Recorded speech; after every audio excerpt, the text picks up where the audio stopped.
Brasil? Pois é, o que é cláusula de barreira? Cláusula de desempenho? É uma exigência que o partido, para que tenha representação no parlamento, ele atinja determinado patamar de votos.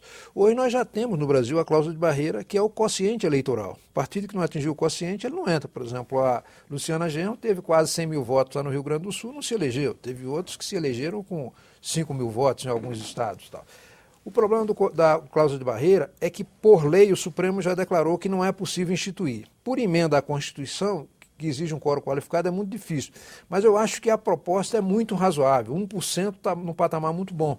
O que foi derrubado era 5%, quer dizer, eliminava da vida pública todos os partidos. Ficariam apenas 6 partidos e no corte desses 6 estaria ali o PDT. Logo acima um pouquinho o PSB, né? O PTB, PR, esses partidos todos, naquela oportunidade, caso tivesse sido adotada, se o Supremo não tivesse declarado inconstitucional, não teriam representação no parlamento. Então era uma cláusula muito dura. Essa de 1% tem alguma possibilidade, mas mesmo assim eu acho difícil em razão da exigência de quórum qualificado. E quanto à questão da constituinte exclusiva para discutir a reforma? Olha, Armando, essa ideia da Constituinte exclusiva sempre está presente e eu acho que seria uma boa alternativa se efetivamente tratasse só desse tema. Mas eu acho muito difícil que o Congresso, as forças presentes aqui, não queiram acrescentar nessa emenda outras matérias que têm dificuldade de passar aqui.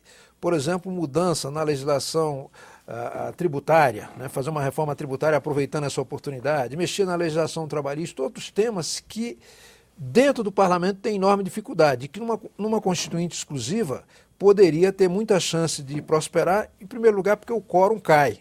Para alterar a Constituição você precisa de 3/5. Numa constituinte exclusiva você vai precisar de maioria absoluta, né?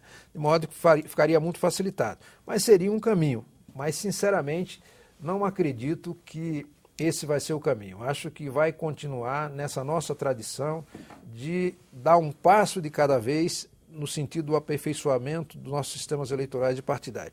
E vem caminhando, Armando. O Ficha Limpa, que, na minha avaliação, teve uma mudança cultural importante, por exemplo, afastou da disputa, as urnas se encarregaram disso, os eleitores se encarregaram disso, 95% daqueles que eram classificados como ficha suja. Apenas em torno de 5 se elegeu e alguns deles ainda não tomaram posse, depende da decisão conclusiva do Supremo, e que se der essa decisão no Senado haverá alteração apenas de 3 cadeiras e na Câmara de 3 ou 4 deputados também.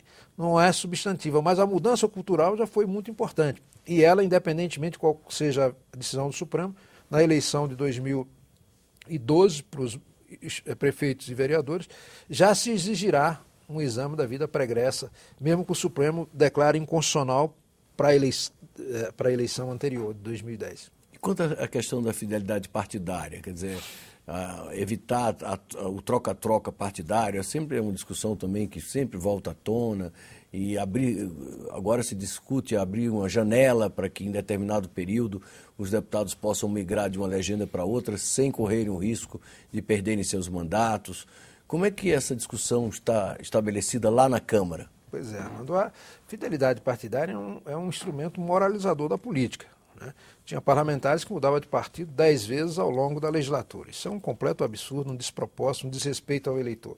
Agora, por outro lado, proibir que ele possa mudar quando tiver divergência com o seu partido também é uma extremidade. As pessoas se elegem com vínculo com um determinado segmento e, se forem proibidas, por exemplo, o sujeito que é ambientalista se elege com essa plataforma, depois vem uma proposta que conflita frontalmente com essa filosofia, com esse programa que ele defendeu. Ele ter que se submeter e ter que votar de acordo com o programa do partido, diferentemente do que ele defendeu na eleição, é complicado. Agora, por outro, deveria ser permitido nessa hipótese de conflito inconciliável. Eu acho que janela é oportunismo. E se a oposição concordar com isso será o fim dela, porque migra em profusão para a base do governo, para algum partido da base do governo. E hoje o governo já tem apoio de sobra, basta ver a demonstração que deu na votação do salário mínimo na Câmara dos Deputados. Então, acho que esse tema não interessará, na minha avaliação, ao PMDB, que é o principal partido, ao próprio PSDB e ao DEM, não interessa isso. O PT, como tem segurança que ninguém sai, para ele vai ser indiferente. Mas para os outros o risco de que percam quadros é significativo. Toninho, nós estamos chegando ao final da nossa entrevista. Se formos fazer um balanço ponto a ponto, estou achando que essa reforma não vai sair, porque sobre cada ponto as controvérsias são fortes e os interesses contrários também são muito fortes. É verdade. Esse é um tema, não é à toa, que toda vez que tem um escândalo ou quando há substituição de governo e o Congresso toma posse, ele retoma para a agenda. É um tema recorrente. Há um consenso na sociedade, né, e no próprio parlamento sobre a necessidade da reforma e até sobre a urgência, mas nenhum acordo a respeito do conteúdo. Cada um tem o seu modelo. Quer dizer, no momento em que se fala em moralizar partido político, aparece uma proposta de distritão, que é exatamente o contrário dessa tendência. Mas eu acho, Armando, de qualquer maneira, que haverá avanço. Por exemplo, acho que esse assunto do fim da coligação na eleição proporcional tende a ser votado. Eu acho que os grandes partidos sentiram que podem ganhar com isso. Acho que essa questão da fidelidade vai ser melhor equacionada, melhor resolvida, e tomara que se evolua para uma situação em que haja financiamento público, que é a única forma, na minha avaliação, de tornar a disputa mais equitativa, mais equilibrada, reduzir a corrupção, né, e, principalmente, permitir que o governo não fique refém de financiadores de campanha e o próprio Congresso. Se os telespectadores quiserem mais informações do DIAP, qual é o acesso?